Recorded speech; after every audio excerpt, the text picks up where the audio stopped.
வணக்கம் வணக்கம் மக்களே, அனைவருக்கும் வணக்கம்.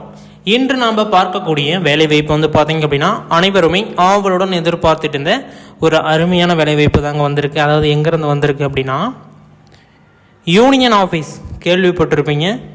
எல்லா விதமான பஞ்சாயத்துக்குமே வந்து பார்த்தீங்க அப்படின்னா மெயின் ஹெட் இது அப்படின்னா யூனியன் ஆஃபீஸ் அப்படின்னு சொல்லுவாங்க. அந்த யூனியன் ஆஃபீஸில் வந்து பார்த்தீங்க அப்படின்னா பலவிதமான வேலைவாய்ப்பு இருக்குது. இப்போ எடுத்துக்காட்டுக்கு வந்து பார்த்தீங்கன்னா நான் ஒரு 2-3 வேலைவாய்ப்பு சொல்கிறேன்.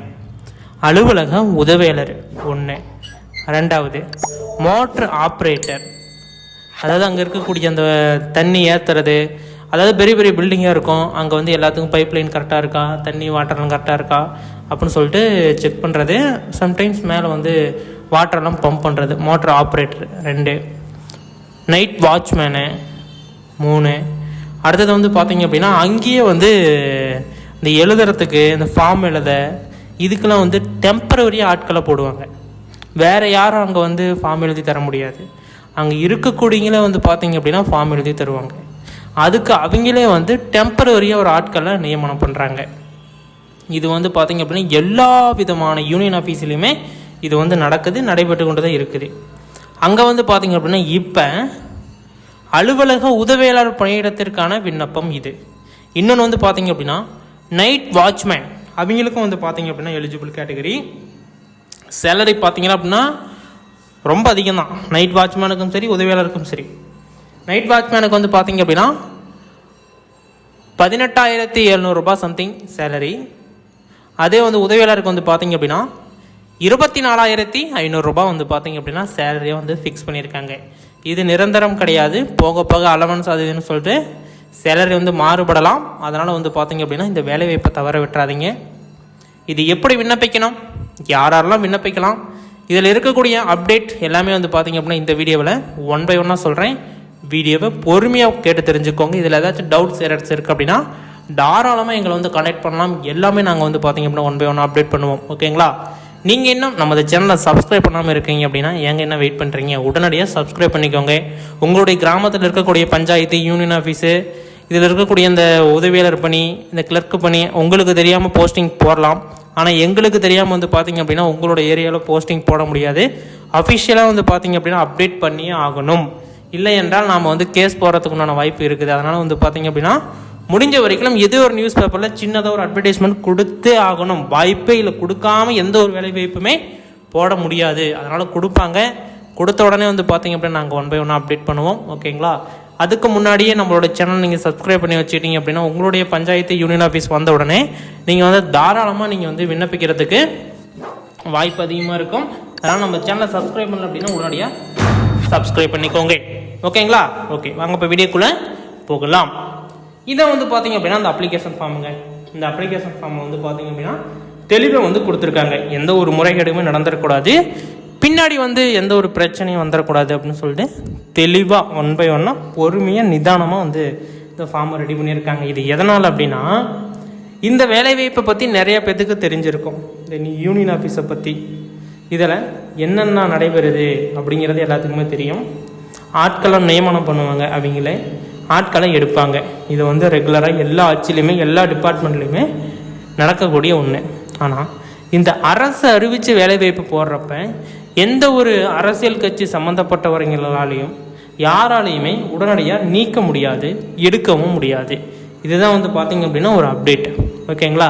அதனால் முடிஞ்ச வரைக்கும் அந்த வேலைவாய்ப்புக்கு விண்ணப்பிச்சுக்கலாம். இதான் வந்து இந்த அப்ளிகேஷன் ஃபார்மு. இதில் வந்து பார்த்திங்க அப்படின்னா இந்த பக்கம் ரைட் சைடில் உங்களுடைய புகைப்படம், இதோட என்னென்ன சர்டிஃபிகேட்லாம் வந்து பார்த்திங்க அப்படின்னா நீங்கள் ஒன்ஸ் ஆட் பண்ணணும் அப்படிங்கிறத தெரிஞ்சுக்கோங்க. இதெல்லாம் நான் ஏன் முன்கூட்டியே சொல்கிறேன் அப்படின்னா நீங்கள் வந்து பின்னாடி நிறைய பேர் வீடியோ பார்க்காமையே இது பண்ணணுமா அது பண்ணணுமான்னு கேட்குறீங்க. அதனால தான் வந்து பார்த்திங்க அப்படின்னா வீடியோ ஸ்டார்டிங்லேயே வந்து நான் இது எல்லாமே வந்து சொல்லிடுவேன். என்னென்ன வந்து இது பண்ணணும், ஆட் பண்ணணும் அப்படின்னு சொல்லிட்டு நான் வந்து ஸ்டார்டிங்லேயே எல்லாமே சொல்லிடுவேன். நீங்கள் 1 by 1 பாருங்கள். பார்த்தீங்க அப்படின்னாலும் உங்களுக்கு வந்து தெரிய வரும். ஓகேங்களா? என்னென்ன சர்டிஃபிகேட் வேணும் அப்படிங்கிறத நான் ஒன்ஸ் பார்த்தீங்கன்னா இப்போ வந்து நான் சொல்கிறேன். பொறுமையாக கேட்டு தெரிஞ்சுக்கோங்க. ஃபஸ்ட்டு வந்து பார்த்தீங்க அப்படின்னா உங்களுடைய ரேஷன் கார்டு வேணும், ஆதார் கார்டு வேணும், 10th mark sheet, 12th mark sheet, கல்லூரி சான்றிதழ் இருந்தது அப்படின்னா ஆட் பண்ணிக்கலாம். இல்லை அப்படின்னா பிரச்சனை இல்லை. அடுத்தது கம்யூனிட்டி சர்டிஃபிகேட், அதாவது ஜாதி சான்றிதழ். அடுத்தது பர்த் சர்டிஃபிகேட், அதாவது வந்து பிறப்பு சான்றிதழ். அடுத்தது வந்து பார்த்தீங்க அப்படின்னா நன்னடத்தை சான்றிதழ் அது இருந்தது அப்படின்னா ஆட் பண்ணிக்கலாம், இல்லை அப்படின்னா ஒன்றும் பிரச்சனை கிடையாது. அடுத்தது வந்து விளையாட்டு சான்று, அதாவது ஸ்போர்ட்ஸ் சர்டிஃபிகேட்ஸ் ஏதாச்சும் வச்சுருந்தீங்க அப்படின்னா நீங்கள் ஆட் பண்ணிக்கலாம் அப்படின்னு சொல்லியிருக்காங்க. அடுத்தது வந்து பார்த்தீங்க அப்படின்னா அப்ளிகேஷன் ஃபார்மு, இந்த 10 தான் வந்து பார்த்தீங்க அப்படின்னா நீங்கள் வந்து அனுப்பணும். இதோட வச்சு பின் பண்ணி நீங்கள் வந்து அனுப்பணும். இன்னும் எக்ஸ்ட்ரா சர்டிஃபிகேட்லாம் என்னென்ன அப்படிங்கிறத நான் ஒன்ஸ் வீடியோவில் சொல்கிறேன். இந்த அப்ளிகேஷன் ஃபார்மை ஒன்ஸ் நீங்கள் டவுன்லோட் பண்ணிட்டீங்க அப்படின்னா இப்படி தான் இருக்கும். இதில் வந்து ரைட் சைடில் உங்களுடைய புகைப்படம் வந்து ஒட்டியாகணும்.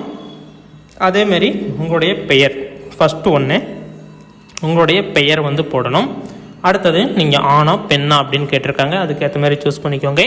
அடுத்தது வந்து பார்த்தீங்க அப்படின்னா தந்தை கணவர், நீங்கள் வந்து பார்த்தீங்க அப்படின்னா அப்பா பேர் போட்டுக்கலாம், இல்லை அப்படின்னா கணவர் பெயர் திருமணமானவங்க போட்டுக்கலாம், இல்லை பாதுகாவலர் பெயர் அதுமாரி ஹோமு அதுமாரி இதெல்லாம் விண்ணப்பிக்கிறீங்கல்ல அவங்களாம் வந்து பாதுகாவலர் பெயர் வந்து போட்டுக்கலாம். பிறந்த தேதி வயது இது வந்து கேட்டிருக்காங்க, அதாவது நாள் மாதம் வருடம் வயது என்ன இது தெளிவாக புரிஞ்சுக்கோங்க. நாள் போட்டுக்கோங்க, உங்களுக்கு என்ன மாதம் போட்டுக்கோங்க, வருஷம் என்னன்னு போட்டுக்கோங்க. இங்கே வந்து வயது கீழே வந்து அதை கால்குலேட் பண்ணி வயசு போட்டுக்கோங்க.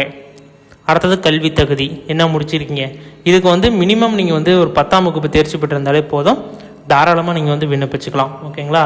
அடுத்தது 8ஆம் வகுப்பு தேர்ச்சி பெற்றிருந்தாலுமே விண்ணப்பிச்சுக்கலாம். முகவரி உங்களுடைய அட்ரஸ் பர்மனண்ட் அட்ரஸை நீங்கள் வந்து இந்த இடத்துல நீங்கள் போட்டுக்கோங்க. அடுத்தது தொலைபேசி எண் மற்றும் கைபேசி எண், வாட்ஸ்அப் நம்பர் ஒன்று கொடுத்துக்கோங்க, ஒன்று வந்து லேண்ட்லைன் நம்பர் இருந்தால் கொடுங்க அப்படின்னா, இல்லைன்னா ரெண்டுமே வந்து உங்களுடைய நார்மல் நம்பரே வந்து கொடுத்துக்கலாம். வேறு நம்பராக எது கேட்குறாங்க அப்படின்னா, ஒரு நம்பருக்கு ட்ரை பண்ணி எடுக்கலை அப்படின்னா சப்போஸ் இன்னொரு நம்பருக்கு ட்ரை பண்ணுவாங்க, அதுக்கு தான் வந்து அவங்க வந்து சொல்கிறாங்க. அதேமாரி உங்களுடைய மதம் எதில் வரீங்க, இந்துவில் வரீங்களா எதில் வரீங்க அப்படின்னு சொல்லிட்டு கேட்டுறாங்க. நீங்கள் அதுக்கேற்ற மாதிரி நீங்கள் வந்து சொல்லலாம். நீங்கள் வந்து இந்துவில் வரீங்களா, இல்லை வந்து கிறிஸ்துவத்தில் வரீங்களா, இல்லை முஸ்லீமில் வரீங்களா, இதில் இதர மதத்தில் வரீங்களா அப்படின்னு கேட்டிருக்காங்க. இதர மதத்தை டிக் பண்ணிட்டீங்க அப்படின்னா நீங்கள் வந்து என்ன கம்யூனிட்டி அப்படிங்கிறத கீழே வந்து இது பண்ணலாம். வகுப்பு SCA TW ஆதி திராவிடர் அருந்ததியர் அப்படின்னு கேட்டிருக்காங்க. பெண் ஆதரவற்ற விதவையா அப்படின்னு கேட்டிருக்காங்க. இதுக்கெல்லாம் ஓகேனா டிக் பண்ணணும், அதுக்குண்டான சான்றிதழ் இணைக்கணும். ஓகேங்களா. அடுத்தது ஆதரவற்ற விதவையா ஆம் இல்லைன்னு கேட்டிருக்காங்க. ஆம்னா ஆம் கொடுத்தீங்க அப்படின்னா அதுக்குண்டான சான்றிதழை இணைக்கணும் அப்படின்னு சொல்லியிருக்காங்க. அதனால் சான்றிதழ் இருந்தால் மட்டும் வந்து பார்த்தீங்க அப்படின்னா டிக் பண்ணிக்கோங்க. அடுத்தது அடுத்தது என்ன கொடுத்துருக்காங்க அப்படின்னா,